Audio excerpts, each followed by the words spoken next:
비밀한 일이라는 제목으로 은혜를 나누고자 합니다. 인류가 지구 위에 살아온 이후 오늘날처럼 인간은 자원 고갈에 식민에서 위기에 처한 적은 한 번도 없었습니다. 요 수년 내에 여러분 천정 모르게 높이 뛰어오르는 기름 가격 때문에 이 자리에 온 여러분 중에 한 사람도 그 고통을 체험해보지 않은 사람 없습니다. 기름의 가격이 올라가면 물가가 올라가고 인프레가 천정 모르게 뛰고 이렇게 해서 우리의 가게에 압박과 괴로움을 많이 겪어왔습니다. 도대체 자원 고갈의 이 악순환이 얼마나 오래 계속할 것인가요? 여러분, 이와 같은 템포로 자원 고갈이 계속된다면 인류의 역사는 어느 시점에 가서 그 문명이 종지부를 찍을 수밖에 없다고 비관적인 이론을 전개하는 사람들도 많이 있는 것입니다. 그러나 저는 오늘 이 시간에 아무리 자원 고갈의 위기가 우리에게 다가온다 할지라도 우리 사람들이 올바른 자세만 취하고 있다면 이것을 능히 극복하고 위대한 새로운 문화를 창조할 수 있다고 저는 확신합니다. 왜 그러냐 하면 여러분, 어떠한 문제에 있어서도 하나의 위기와 도전이 다가오면 그것에 대한 올바른 응전을 해나가면 새로운 역사가 창조되고 또 찬란한 문명이 이루어지는 것입니다. 오늘 자원 고갈이라는 이와 같은 무서운 도전이 우리에게 다가오게 될 때 우리 사람들은 지혜를 개발하고 아이디어를 개발해서 이 자원 고갈에 대해서 올바른 응전을 한다면 우리는 새로운 문화를 만들어낼 수 있습니다. 석유 아닌 물로서 우리의 에너지원을 만들 수도 있을 것이요, 석유 아닌 수소나 산소나 탄산가스나 이런 것을 가지고서도 우리가 새로운 에너지원을 개발할 수 있는 것입니다. 문제는 우리에게 다가오는 여러 가지 어려운 상황이 우리를 파멸하는 것이 아니라 그것에 대처할 수 있는 사람의 마음의 자세와 인간의 지혜와 아이디어가 문제인 것입니다. 그러므로 우리는 어디에서 끊임없이 우리 인류를 도말하려고 다가오는 환경적인 위기에서 우리의 아이디어를 개발할 수 있겠습니까? 그런 문제를 해결하고 그것을 극복할 수 있는 위대한 지혜, 위대한 아이디어를 어디에서 우리가 얻을 수 있겠습니까? 그 아이디어는 우리는 하나님 앞에 나오면 얻을 수가 있습니다. 왜냐하면 성경은 말씀하기를 하나님께서 태초에 천지를 창조하시다고 하신 것입니다. 하나님께서는 없는 데서 오늘날 있는 이 모든 것을 지으셨습니다. 그러므로 하나님에게는 무궁무진한 아이디어가 계신 것입니다. 성경에는 말씀하기를 일을 행하시는 여호와, 그 일을 지어 성취하는 여호와가 이렇게 말하노라. 너희는 내게 부르짖으라. 내가 내게 응답하겠고 크고 비밀한 일을 너에게 보여주려고 말한 것입니다. 여기에서 말하는 이 크고 비밀한 일이란 도대체 무엇일까요? 이야말로 우리 인간이 상상할 수 없는 하나님의 아이디어인 것입니다. 하나님께서 지혜와 아이디어를 우리에게 주셨어요. 그래서 어떠한 문제도 능히 해결할 수 있게 해주시겠다고 약속하신 것입니다. 이러기 때문에 하나님을 믿는 사람, 우리 주 예수 그리스도를 경외하는 사람은 우리가 이 땅에 살면서 어떠한 자원 고갈이 다가오든지 어떠한 환경적인 위기가 다가오든지 우리가 기도하고 하나님을 앙망하고 하나님을 기다리며 하나님을 찾고 하나님을 의지하는 이상 염려 근심하거나 파멸할 도리가 없는 것입니다. 나는 그래서 오늘 여러분과 함께 어떻게 하면 우리의 생활 가운데 크고 작은 문제들을 극복하고 해결하고 우리의 삶을 더 풍성하고 승리로운 삶으로 이끌어 나갈 수 있을까? 거기에 대한 하나님의 크고 비밀한 일을 여러분에게 말씀드리고 싶습니다. 첫째로 우리가 우리의 삶의 승리를 얻기 위해서는 여러분께서 그 무엇보다도 하나님 앞에서 아이디어를 구해야만 되는 것입니다. 오늘 우리가 보는 이 모든 문명의 발전이란 인간의 마음속에서 우러나온 아이디어로 말미암아 이러한 것이 이루어진 것입니다. 그렇기 때문에 우리가 문제가 어려울수록 그 위대한 아이디어만 개발하면 되는 것입니다. 절대로 인류는 자연자원 고갈로 말미암아 망하지는 않습니다. 아이디어가 고갈해지면 그때 인류는 망하고 마는 것입니다. 여러분의 문제로 말미암아 여러분은 패망하지 않습니다. 여러분의 마음에서 아이디어가 넘쳐나오지 아니하면 그때 여러분은 망하고 마는 것입니다. 어떠한 도전도 거기에 대해서 위대한 아이디어로 응전하면 새로운 성공을 가져올 수가 있는 것입니다. 이렇기 때문에 우리는 아이디어를 하나님께 간절히 구해야 되는 것입니다. 우리 하나님께서는 오늘날도 당신 속에서 크고 비밀한 것을 가지고서 주께 부르짖는 사람에게 이것을 나타내 주기 위해서 기다리고 계신 것입니다. 저는 근본에 핀란드의 헬싱키에 갔을 때 굉장한 아이디어 하나를 보았습니다. 그곳에 핀란드의 헬싱키의 도심지에 락샤츠라고 바위 교회가 있습니다. 이 바위 교회는 세계적으로 유명해서 하나의 관광 코스가 되어 있습니다. 그 왜 락처치가 유명하게 됐느냐? 그것은 핀란드 헬싱키 시당국에서 토지 이용상 도시 한가운데는 교회를 짓지 못하도록 그렇게 설정을 해놓았습니다. 그런데 그곳에 있는 루트란 교회가 도시 한가운데 교회를 세우기는 세워야 되겠는데 시당국에서 절대로 허락을 안 해주니까 어떻게 교회를 세울 것이냐. 그래서 그들이 모여서 구술회담을 하고 기도를 하는데 그 루트란 건축가 두 사람이 아이디어가 떠올랐습니다. 왜냐하면 헬싱키 도시 한가운데 큰 바위 덩어리가 있습니다. 이 바위 덩어리는 하도 바위 덩어리가 컸기 때문에 여기에는 집을 지을 수도 없고 아무 시설도 없어서 시 가운데 바위 덩어리를 그대로 내버려 놓은 것입니다. 그런데 여기에 이 건축가 두 사람이 아이디어를 개발한 것입니다.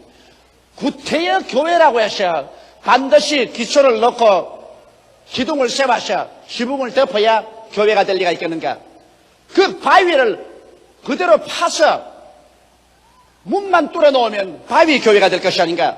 그렇다면 시에서는 교회를 못 지으라고 할 이유가 없는 것은 바위 그대로 내버려 놓고 바위 속을 이렇게 뚫어가지고서 지붕만 싹 덮어버렸으니까 그 역시 바위이지만 다른 것이 있는가?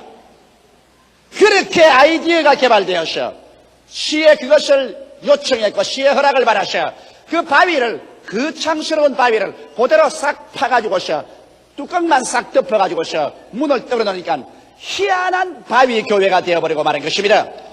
그래서 저희들이 그 바위 교회 안에 들어가 보니까 벽도 바위요, 땅바닥도 바위요, 전체가 바위 그대로 파놨는데 천정만 덮어놨었습니다. 그래 놓으니까 참 안에 들어가니 자연스럽고 인공미가 가해지지 않은 만세반석 우리 주 예수 그리스도를 상징하는 바위 교회로서 멋들어지기가 한량없어요. 그래서 아이디어는 문제를 해결한다는 그 사실을 저는 다시 한번 마음속에 깊이 느꼈습니다.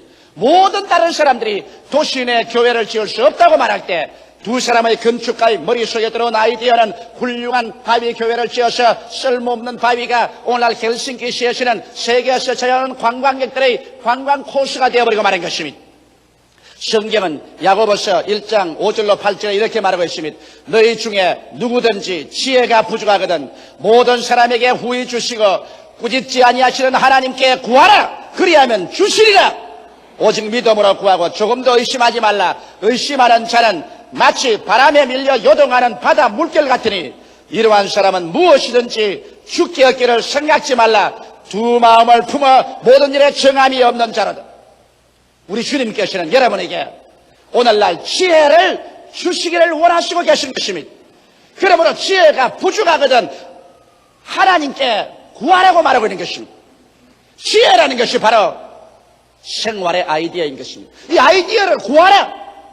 구하되 정말 하나님이 아이디어를 주실 것이냐 안 주실 것이냐 이렇게 의심하면서 구하지는 말라. 이런 사람은 두 마음을 품어 요동하는 바다 물결 같아서 이런 사람에게는 하나님이 아이디어를 안 주신. 그러나 하나님께서 너희는 내게 부르시라. 내가 내게 응답하겠고 크고 비밀한 일을 내게 보여주라고 하신 말씀 그대로 전혀 신념을 가지고서 주님께 기도하면 주께서 여러분과 나에게 문제를 해결할 수 있고 위기를 처리하여 더 위대한 삶을 창조할 수 있는 놀라운 지혜 하나님의 아이디어를 우리에게 아끼지 아니하고 주시겠다고 약속해 주신 것입니다.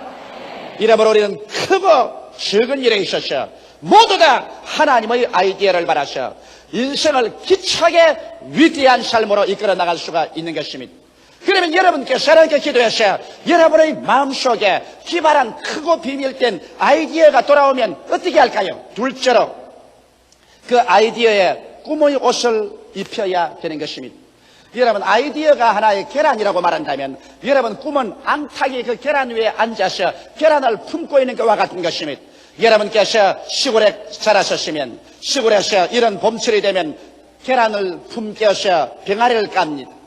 계란 위에 앉아있는 암탉이 여러분 모이도 주워 먹지 않냐고 눈이 새빨갛게 해서 깜빡깜빡하고 앉아있는 모습을 본 사람이 있겠죠.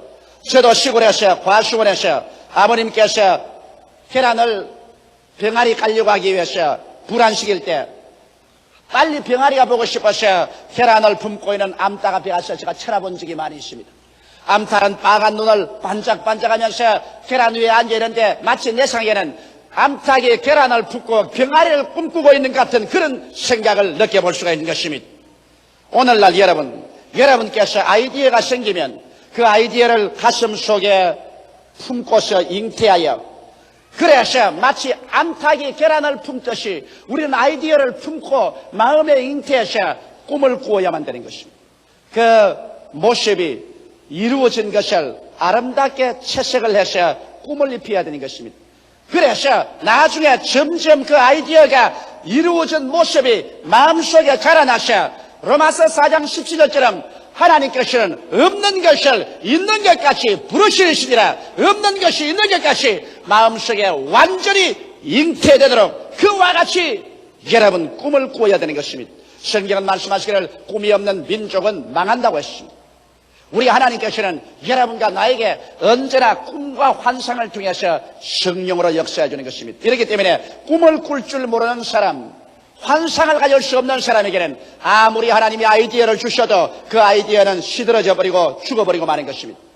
아이디어를 받으면 그 마음속에서 그것을 품어서 주야로 여러분의 온기를 더해서 그것이 이루어진 모습을 꿈으로 그려서 이것이 여러분 속에 가득히 잉태되어 마치 9개월 만에 어린애기를 낳듯이 이것이 여러분의 영혼 속에 불러지고 커져야만 되는 것입니다.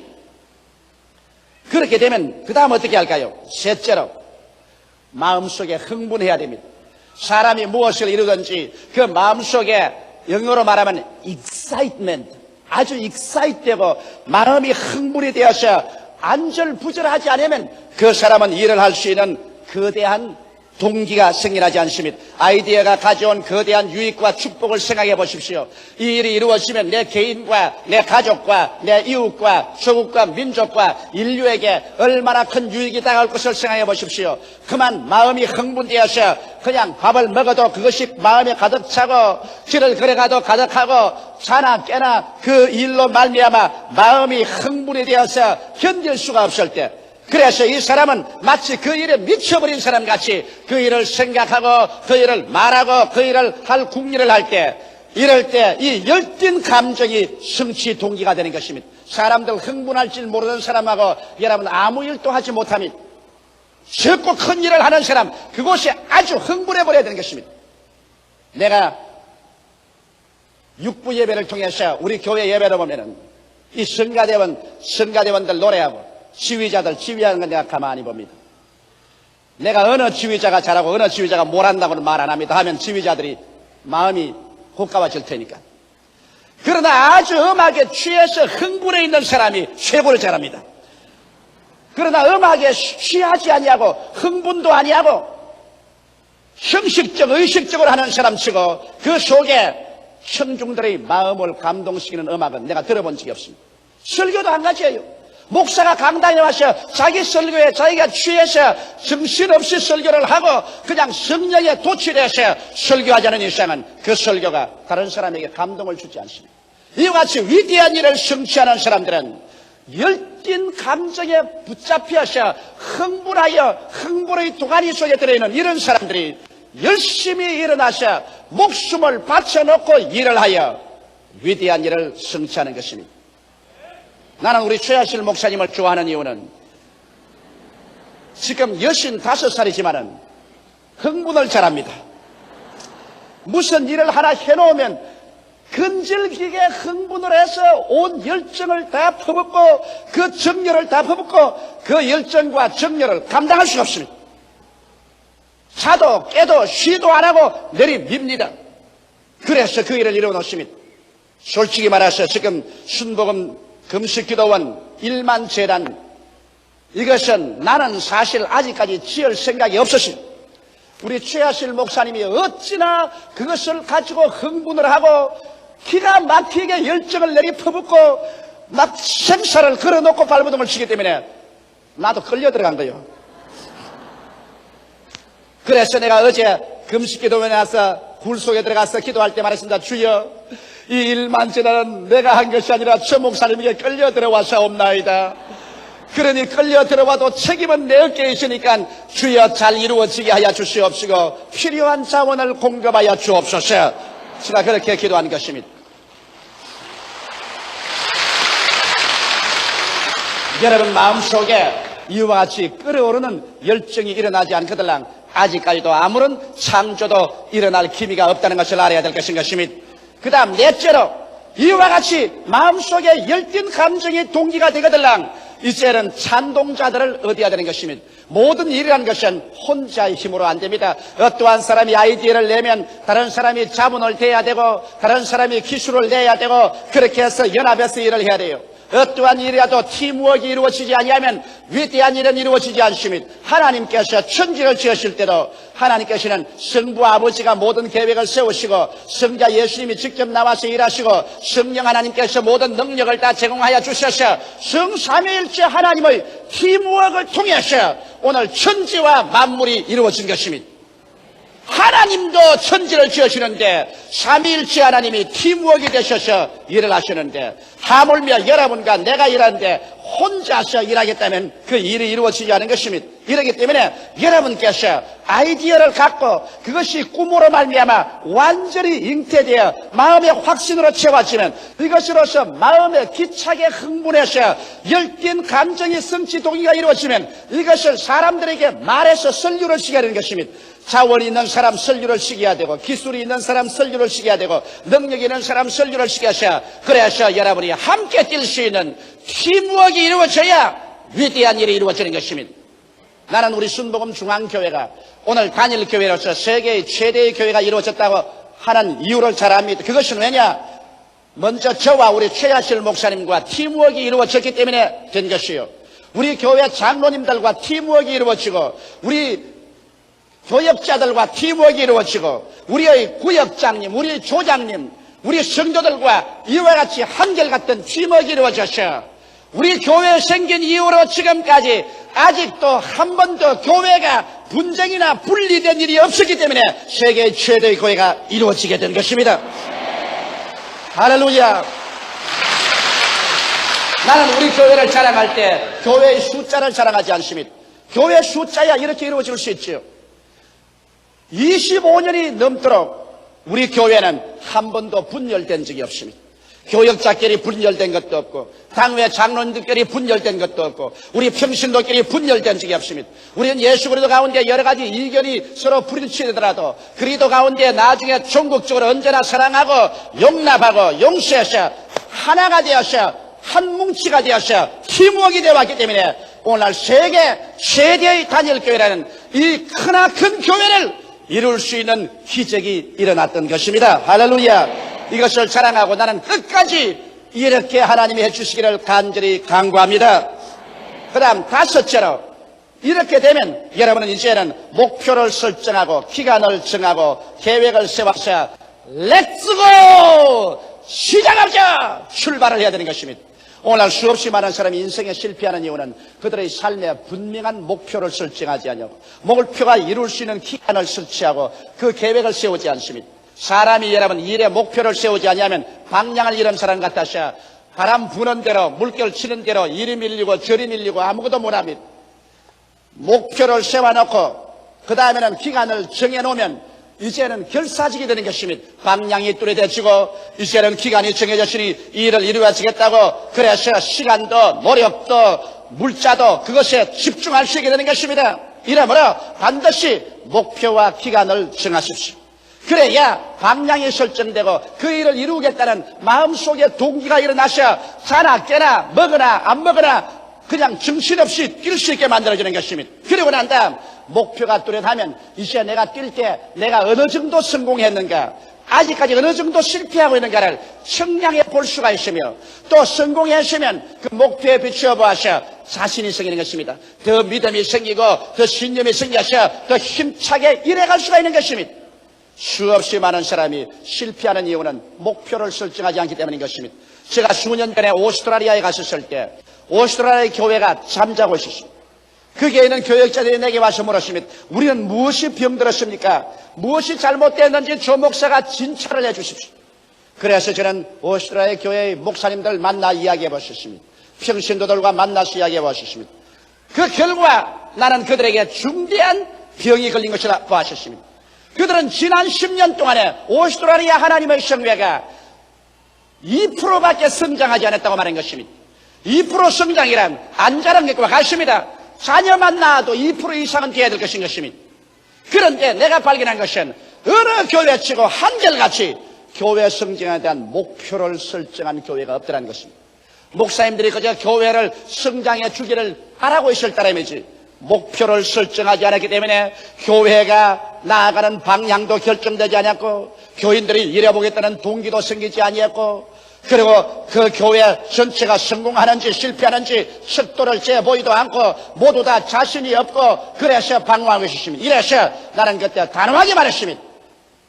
총회를 떠나기 전에 모든 목사님들이 수첩을 내어서 향후 5년 동안의 목표를 설정하고 그 다음 매년마다의 성취 목표를 설정해서 그 목표를 위해서 무자비하게 뛰라, 무자비하게 기도하고 금식하고 철회하며 전력을 다하라, 목표를 두고 뛰라.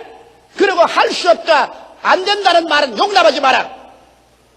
그래야 하나님이 축복해 주신 믿음은 바라는 것이 있어야 하나님이 축복을 해 주시지, 바라는 것이 목표가 없는데 믿음이 생길 리가 있느냐. 아무리 믿습니다 해도 바라는 그것이 믿음인데 바라는 것 없이 어떻게 믿음이 생기느냐. 믿음 없이 어떻게 하나님이 역사하느냐. 그래서 그들은 크게 깨닫고 모두 다 목표를 설정했습니다. 그 결과 나는 가장 영광스러운 보고를 받게 된 것은 2년이 지나자마자 2년 만에 오스트라리아 하나님의 성회는 전체 50%가 성장하게 되어버리고 말한 것입니다.